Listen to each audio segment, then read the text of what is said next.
Buenos días, yo soy el doctor Samir Franco García, internista vascular de la Universidad de Antioquia. En el día de hoy vamos a hablar sobre la esclerosis con espuma y algunos conceptos básicos sobre escleroterapia.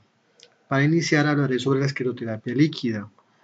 Es importante tener presente que los pacientes en los cuales nosotros hacemos escleroterapia, nosotros deseamos generar una lesión endotelial que no solamente va a permitir una trombosis del vaso, sino una fibrosis vascular y una obliteración del mismo, lo cual nos lleva a una destrucción irreversible del endotelio y a la exposición de la matriz subendotelial.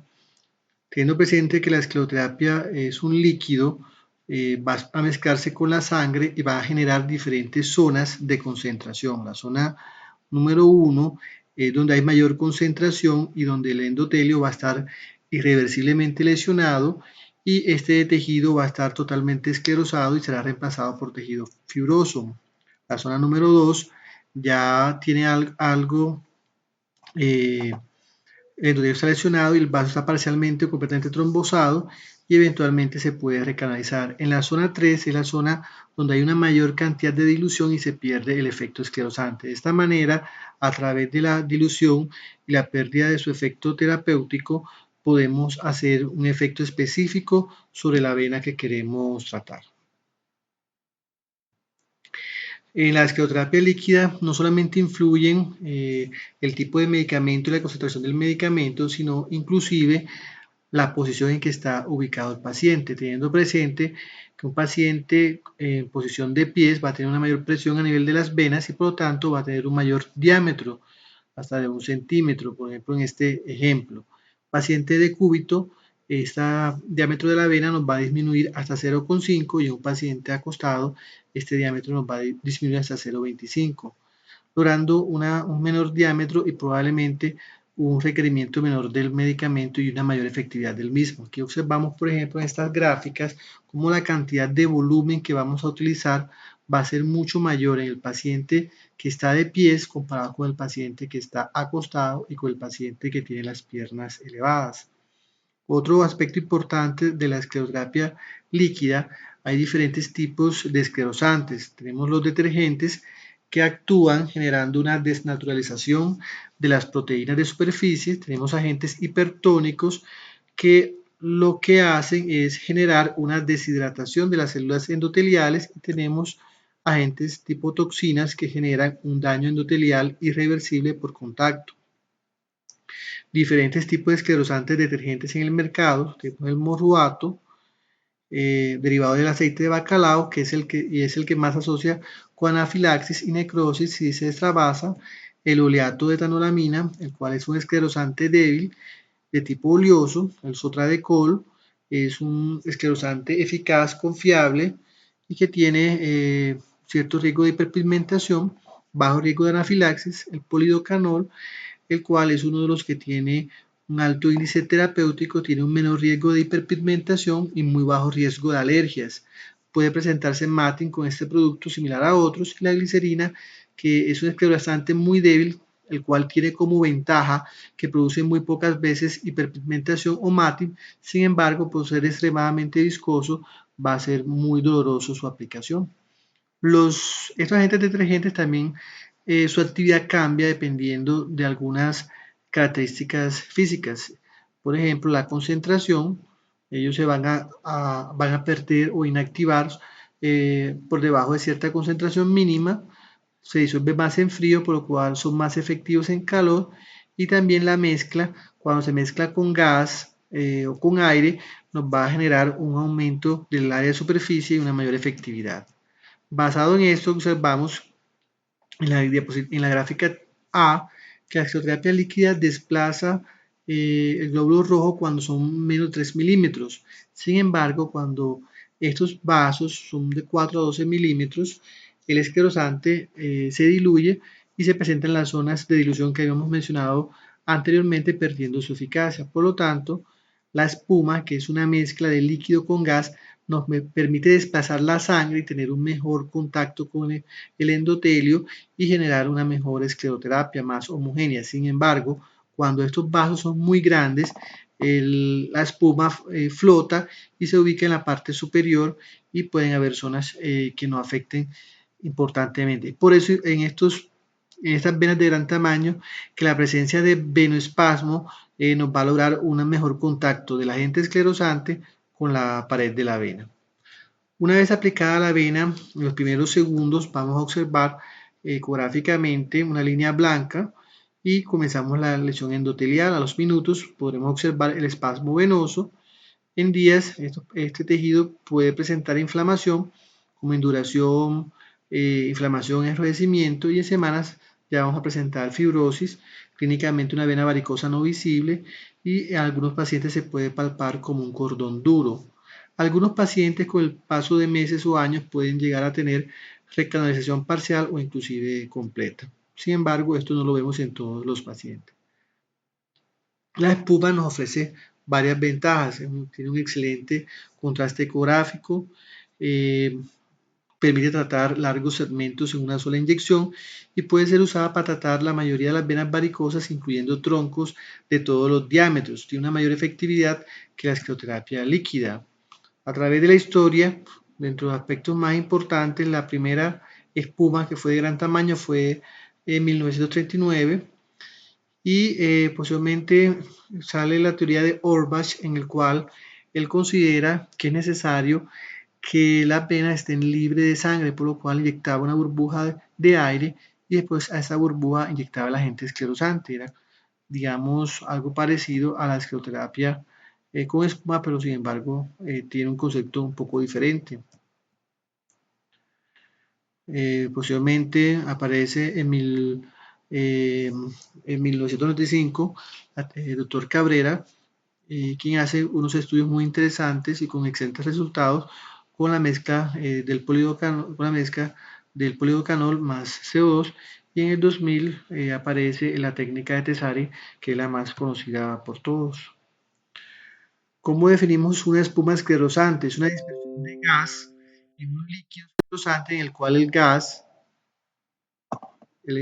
gas es fisiológicamente tolerado a dosis terapéuticas. Las características de la espuma van a depender del tipo de concentración del esclerosante, del tipo de gas, de la relación entre el líquido y el gas, del tamaño de las burbujas y el método de preparación, también entre el tiempo de procesado y el uso. Solamente se pueden hacer espumas con sustancias detergentes como el sotradecol, el polidocanol y el lapidium. Van a haber diferentes propiedades, como hemos mencionado, dependiendo del tipo de gas, de la forma de la preparación y de la relación entre el gas o aire y el esclerosante. Las espumas pueden ser secas o húmedas. Las secas tienden a romperse cuando pasan por la aguja, mientras que las húmedas se comportan más como líquidos. Las relaciones más estables entre de la espuma son 1 de líquido y 3 de gas, o 1 de líquido y 4 de gas. La estabilidad va a depender de varios aspectos como la composición, como la homogeneidad, el tamaño de la burbuja, la viscosidad y la temperatura. Observamos en esta gráfica cómo a diferentes concentraciones, en este caso 0,25 de sotradecol, tenemos una estabilidad en segundos de 87, y en la medida que aumentamos el porcentaje del medicamento, observamos un tiempo mayor de estabilidad. Lo mismo observamos para las combinaciones para el CO2 y para las combinaciones entre CO2 y oxígeno. Otro aspecto importante en la estabilidad de la espuma es el tamaño de la espuma. El tamaño de la burbuja es inversamente proporcional a la diferencia entre la densidad entre un líquido y un gas. Observemos en la fórmula cómo el tamaño de la burbuja es inversamente proporcional a la diferencia de densidad entre el líquido y el gas. Por lo tanto, el CO2 es 1,5 veces más denso que el aire y por lo tanto sus burbujas van a ser más pequeñas. Estas burbujas más pequeñas tienen un mayor contacto con el endotelio y van a desplazar mejor la sangre y se mezclan menos. Aquí vemos, por ejemplo, las burbujas grandes dejan grandes espacios también en el endotelio, mientras que las burbujas pequeñas permiten un mejor contacto con el endotelio y un mejor efecto terapéutico. Con el método de Tessari podemos obtener espumas utilizando aire ambiente o CO2. El CO2 tiene la ventaja de desintegrarse rápidamente. Este efecto es más pronunciado en la medida que se incrementa la relación entre el gas y el esclerosante. Entonces observamos que el tiempo de persistencia de la burbuja es inversamente proporcional a la difusibilidad del gas. Y teniendo el CO2 una mayor difusibilidad que el nitrógeno, va a tener por lo tanto una menor vida media. La vida media de la burbuja con aire ambiente varía con la concentración del esclerosante, mientras que la del CO2 no varía con la concentración del esclerosante, y la vida media de la burbuja con aire es 3 veces mayor que con CO2, teniendo presente este principio físico. Aquí nuevamente observamos cómo las concentraciones del esclerosante, en este caso polidocanol, se asocian a un tiempo de vida media de la burbuja mucho mayor. Comenzamos con un polidocanol de 0,25% y una vida media de 94 segundos, y finalmente con un polidocanol del 3% y una vida media de 132 segundos. Las espumas también se pueden clasificar según el tamaño. Frulini las clasificó como macroespuma aquellas burbujas mayores de 500 micras, mini espumas aquellas burbujas entre 250 y 500 micras, y microespuma burbujas menores de 250 micras.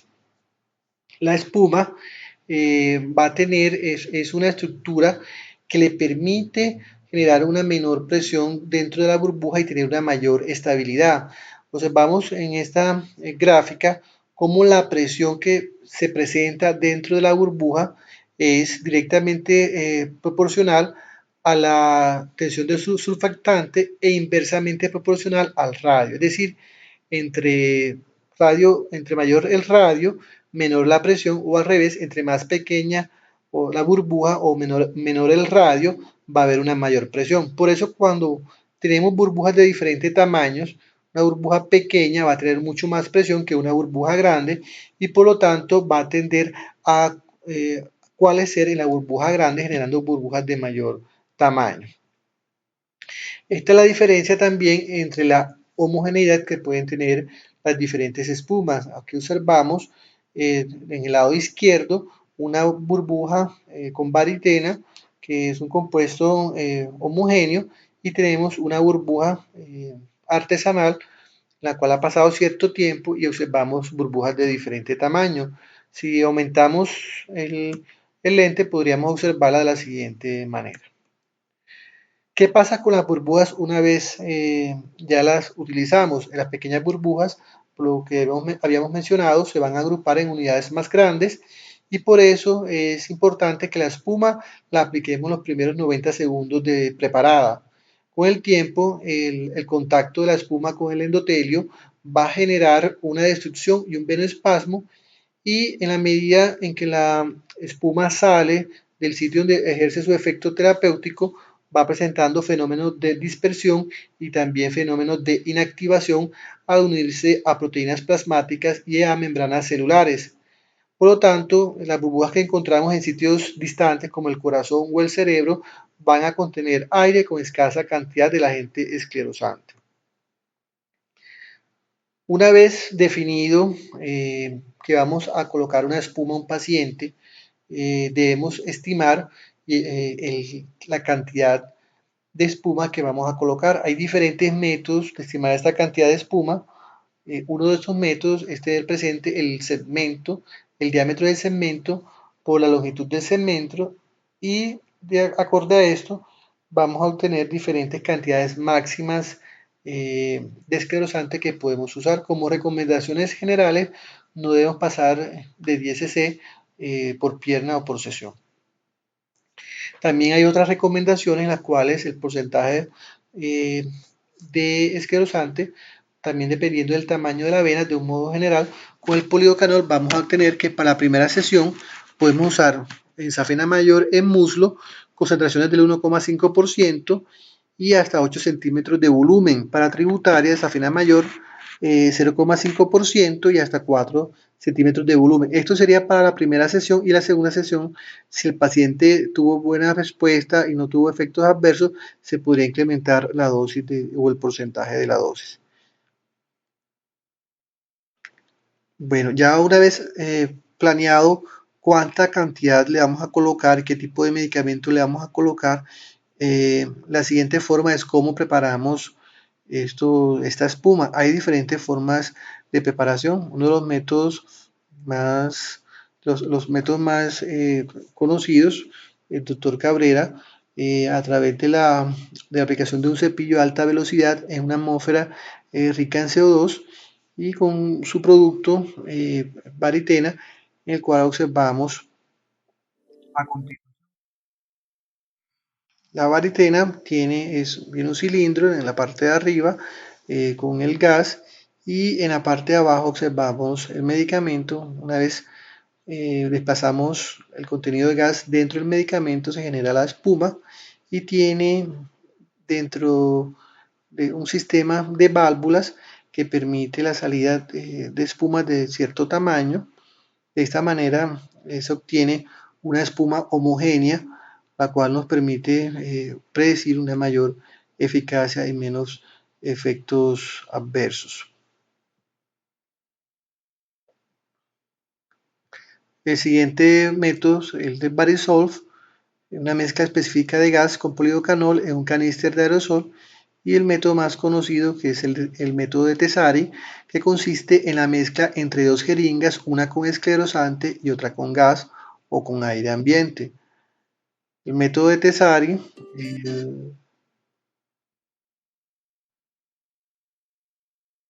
el método de Tessari observamos, pues, como vemos acá, la aplicación de una jeringa. En una aplicamos el agente esclerosante y a través de una llave de 3 vías la vamos a conectar con otra jeringa. Posteriormente la conectamos a un dispositivo con CO2 y llenamos una de las jeringas con CO2. Manipulamos la llave de 3 vías para permitir el paso del CO2 a esta jeringa. Posteriormente vamos a cerrar esta llave de 3 vías para que permita una comunicación entre las dos jeringas y hacemos una mezcla del material de una jeringa en la otra. Aquí observaremos pues, la formación de la espuma y la consistencia característica de la misma.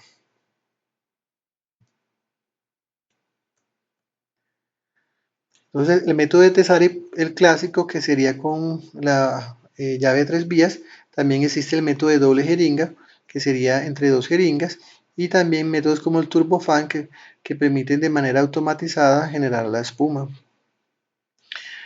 Una vez ya considerado la colocación de la espuma, el volumen, lo siguiente es la técnica mediante la cual vamos a manejar el reflujo.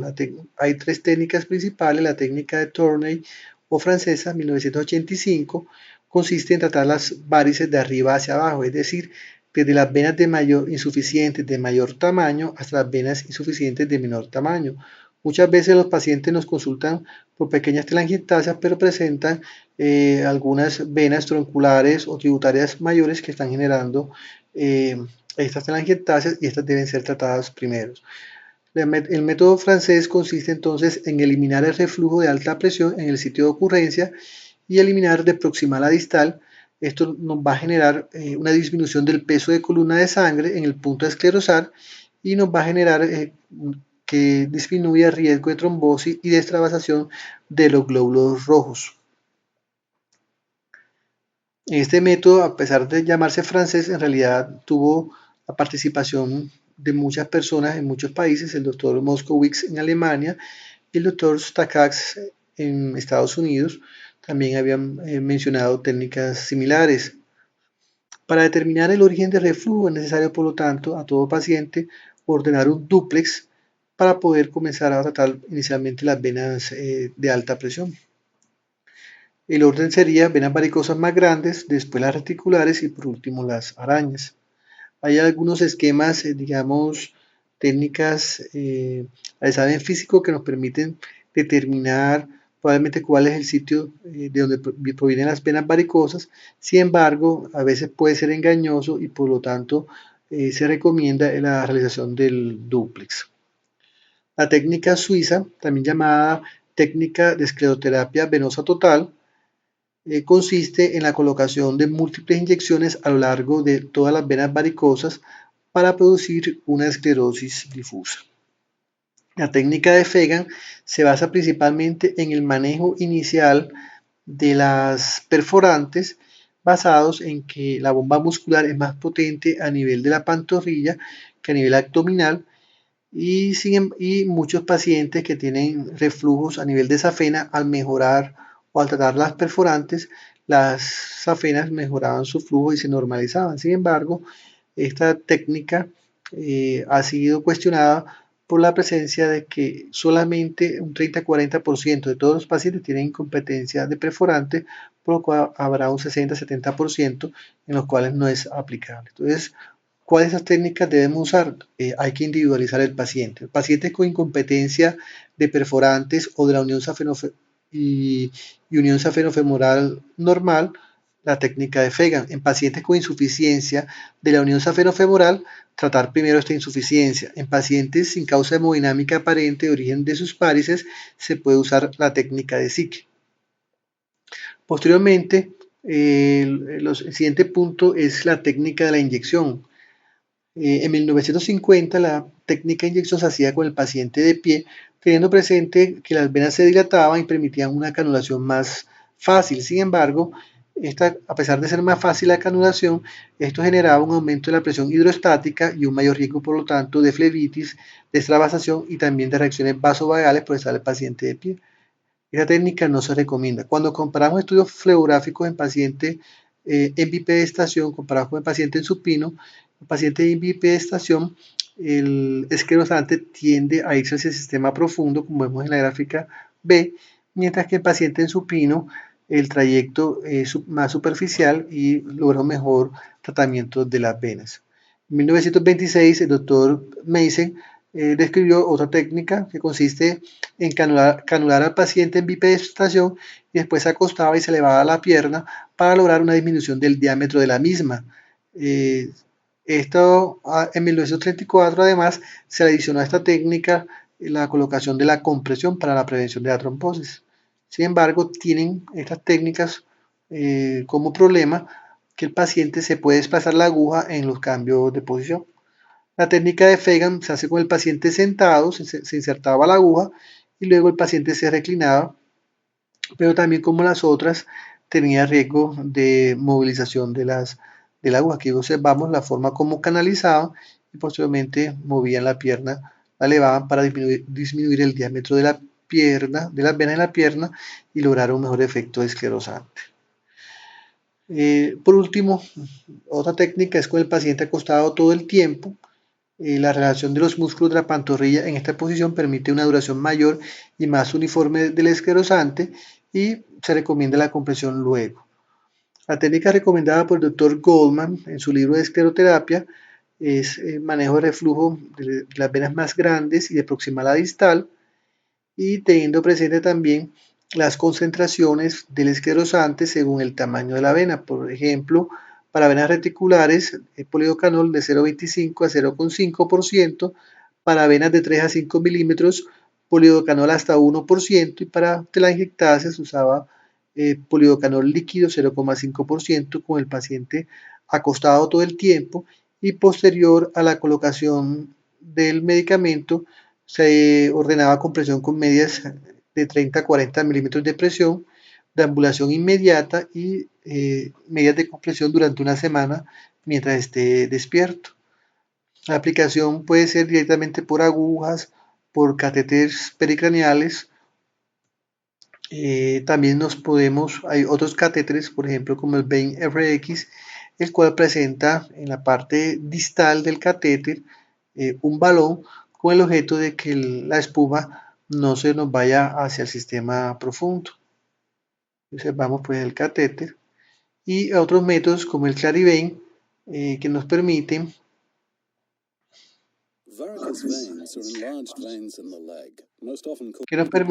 a través de un dispositivo mecánico y químico. La rotación de este dispositivo permite la lesión endotelial más la aplicación del medicamento de una manera circular. Aquí lo observamos de una manera más clara. La técnica de la punción se recomienda que el bisel de la aguja esté hacia abajo. Esto nos permite, como vemos en este ejemplo, que haya una menor probabilidad de desgarro de la pared posterior de la vena y también que el esclerosante se difunda de una manera más uniforme, ya que, como vemos en esta gráfica, el esclerosante en esta posición también nos toca la pared posterior, mientras que si tenemos el bisel hacia arriba, se adosa directamente a la pared anterior y no se va a generar un contacto adecuado. La guía ecográfica también es fundamental. Esto nos permite, sobre todo, canular pacientes difíciles por ser obesos o por tener anatomías complejas y nos permite tener seguridad en la aplicación del medicamento para estar seguros que no hay inyección intraarterial o por fuera de la vena. Aquí observamos el excelente contraste ecográfico que nos permite la espuma. La eficacia de la espuma se ha comparado contra cirugía, se ha comparado contra métodos ablativos y observamos, por ejemplo, en esta gráfica que a 3 meses la tasa de éxito con la cirugía es del 80%, mientras que la escleroterapia con espuma es de un 82% y la radiofrecuencia y la ablación por láser tienen unas tasas mucho mayores de 88 y 92%. Estas tasas de éxito en el estudio reportado por el doctor Cabrera con microespuma tuvo una eficacia del 88% para safena mayor y del 96,5% para ramas superficiales por 3 años. Estas tasas de éxito son menores cuando se utiliza aire ambiente. Hay otros estudios, por ejemplo con Varisolve, con tasas de éxito del 83% a 3 meses y del 78% a 12 meses. Con polidocanol y sotradecol, tasas de éxitos de 52% para safena mayor en otros estudios. En un metaanálisis, la tasa de efectividad fue del 87% con una tasa de recurrencia del 8%. La eficacia fue mayor para polidocanol 1,5% comparado con diluciones menores. Esta eficacia la observamos, pues, es muy parecida a la de la cirugía, sin embargo, con el tiempo las tasas de éxito son mejores para la cirugía que para la espuma. Sin embargo, la espuma tiene la ventaja de poderse repetir fácilmente. Cuando se realizan metaanálisis donde se compara la espuma, las tasas con respecto a la radiofrecuencia, en términos de recurrencia, observamos que se favorece el uso de cirugía comparado con espuma. Ya para pacientes en los cuales se compara también la cirugía con espuma, eh, las tasas de recanalización a largo plazo favorecen a la cirugía, es decir, más de 3 meses. Por último, luego que apliquemos la espuma, que sabemos que son efectivas, debemos tener presente la presencia de efectos adversos. La presencia de enfermedad tromboembólica es menor del 1%, el paciente puede tener cambios visuales con una tasa menor del 1,4%, dolor de cabeza, migraña, eh, embolias gaseosas, ataques isquémicos transitorios, presencia de infecciones relativamente raras. Los efectos adversos son menores cuando se prepara la espuma con CO2 cuando la comparamos con el medio ambiente. Por ejemplo, en opresión torácica nos baja de un 18% a un 3,1%, menos síntomas visuales, menos mareos, menos tos. Esto se debe a la menor vida media del CO2 y a su mayor difusibilidad. Se han hecho estudios en pacientes con diagnóstico de foramen oval en los cuales se le han inyectado burbujas menores de 10 micras y no se encontraron síntomas en estos pacientes. En estudios en pacientes sanos en los cuales se aplicaban espuma y se hacían documentación de las embolias gaseosas en estos pacientes, se encontró que un 33% tenían burbujas en el lado izquierdo del corazón. Sin embargo, estos pacientes fueron asintomáticos y hasta un 57% tuvo evidencia de embolia por Doppler transcraneal a los 35 segundos. En la literatura solamente hay 4 casos documentados de AIT y uno de SB establecidos. Todos estos pacientes tenían algún grado de comunicación o de shunt de base. En caso de que presentemos un paciente que nos haga embolia gaseosa, síntomas neurológicos, el manejo que vamos a hacer es administrar oxígeno al 100% por máscara de no reinhalación y se debe llevar a urgencias para terapia con oxígeno hiperbárico. Otro de los riesgos que tenemos con estos pacientes son las anafilaxis. En caso que se presente, debemos actuar rápidamente, colocar oxígeno al paciente, inyectar adrenalina en solución de 1 en 1000, 0,5 mililitros intramuscular, y si no hay mejoría, una segunda dosis en 5 minutos. Le ordenamos antihistamínicos como clorfeniramina, hidrocortisona, y en caso de que nos hagan shock, el manejo con líquidos. Una ventaja que tiene la espuma es que es un tratamiento también complementario de otros procedimientos, ya sean quirúrgicos o ablativos, y especialmente nos permite tratar las venas recurrentes en estos pacientes que han sido operados. Tienen otras aplicaciones también para el manejo de úlceras venosas, en los cuales, por ejemplo, en el estudio del doctor Cabrera con microespuma en 116 pacientes, se observó una resolución completa a 6 meses en un 83% y el promedio de curación fue de 2,7 meses. Los factores de mal pronóstico para estas úlceras fueron aquellas que tuvieran más de 2 años de evolución, que tuvieran historia de cirugía venosa sin mejoría y los pacientes con incompetencia del sistema profundo.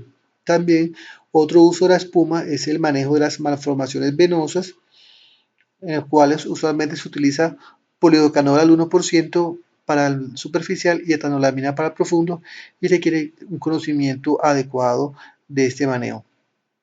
Con respecto a las contraindicaciones, en pacientes el foramen oval permeable es una patología que es relativamente frecuente y hasta un 27% de la población la puede tener.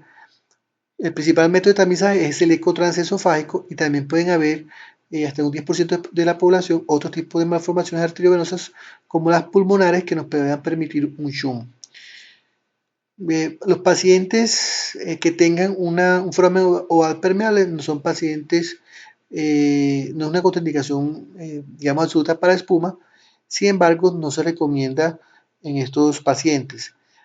En los pacientes sanos que no se tenga conocimiento del foramen oval permeable, no se requiere hacer tamizaje en búsqueda del mismo. Solamente vamos a proscribir el uso de escleroterapia en pacientes que ya tengan ese foramen oval conocido ya sea por otro tipo de síntomas. Los pacientes que tengan antecedentes de trombosis o trombofilia, si la trombosis es aguda, es una contraindicación absoluta para la escleroterapia. Si la trombosis, digamos, es un antecedente, se debe evaluar la posibilidad o no, sería una contraindicación relativa, y en caso de que decidamos hacer escleroterapia, este paciente debe recibir profilaxis por una semana y utilizar las menores concentraciones y volúmenes posibles. La migraña no es una contraindicación para escleroterapia. Los pacientes con migraña oftálmica tampoco es una contraindicación, pero pueden tener crisis de migraña con el uso de la escleroterapia. En los pacientes con embarazo y los pacientes con enfermedad arterial periférica no debemos hacer escleroterapia. Aquí observamos pues, la mejoría dramática en un paciente que esperamos sea el éxito que tengamos en nuestros tratamientos. Muchas gracias.